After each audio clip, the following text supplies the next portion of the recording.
শুভেন্দুর কনভয়ে হামলা, পুলিশের সামনেই তৃণমূল দুষ্কৃতীদের দাপট। আজ কোচবিহারে তীব্র উত্তেজনা ছড়াল।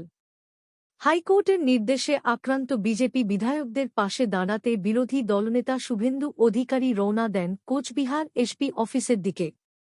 কিন্তু পথে পুলিশের সামনেই তাঁর কনভয়ে এক প্রকার প্রাণঘাতী হামলা চালায় তৃণমূল ঘনিষ্ঠ দুষ্কৃতীরা বলে অভিযোগ। কনভয়ের উপর ইট, বাঁশ, লাঠি নিয়ে হামলা চলে।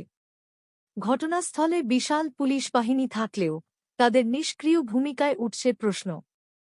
এই ঘটনার তীব্র নিন্দা করে শুভেন্দু অধিকারী বলেন, রাজ্যে আইন শৃঙ্খলা বলে কিছু নেই, পুলিশ তৃণমূলের ক্যাডার হয়ে গেছে। ঘটনায় বিজেপি নেতৃত্ব কড়া প্রতিক্রিয়া জানিয়ে রাজ্যপালের হস্তক্ষেপ দাবি করেছে। পুলিশ সূত্রে এখনও পর্যন্ত কাউকে গ্রেপ্তার করা হয়েছে কিনা তা জানা যায়নি।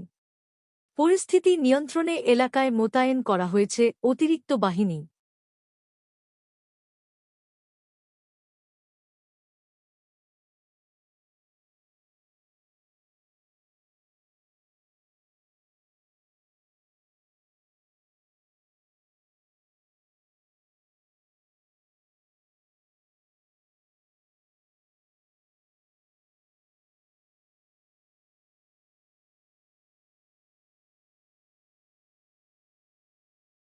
আমাদের এই কর্মসূচি সকলেরই জানা।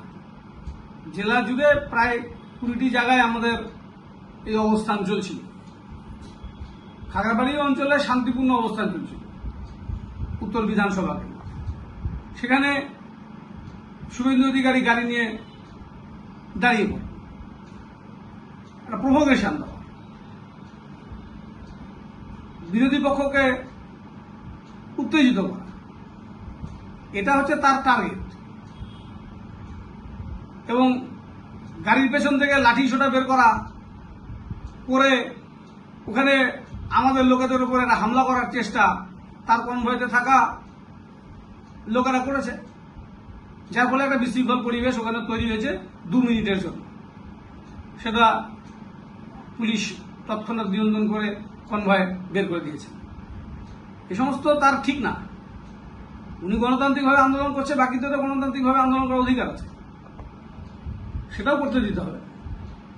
আর আপনি যেখানে যাবেন সেখানে সবাই আপনার জন্য গোলাপের পাপড়ি ছিটিয়ে রাখবে, আপনি গিয়ে আমাদের নেতাদেরকে গালিমন্দ করবেন। যারা বাংলা ভাষীর বিরুদ্ধে আক্রমণ করবে, সবচাইতে বড় কথা যারা বাংলা ভাষাকে আক্রমণ করবে তাদের কোনো নিস্তার নেই। তাদেরকে কালো পতাকা দেখানো হবে, তাদের বিরুদ্ধে বিক্ষোভ দেখানো হবে।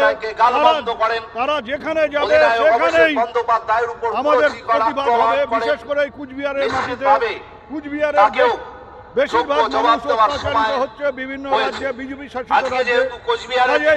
কুচবিহারের প্রত্যেকটা মাটিতে, প্রত্যেকটা এলাকায় বিজেপির বিরুদ্ধে আমাদের বিক্ষোভ হবে এবং কুচবিহারকে আমরা বিজেপি মুক্ত জেলা। আমাদের দলের সৈনিকরা আপনাকে ছেড়ে কথা বলবে না। আপনারা জয় বাংলা ধ্বনি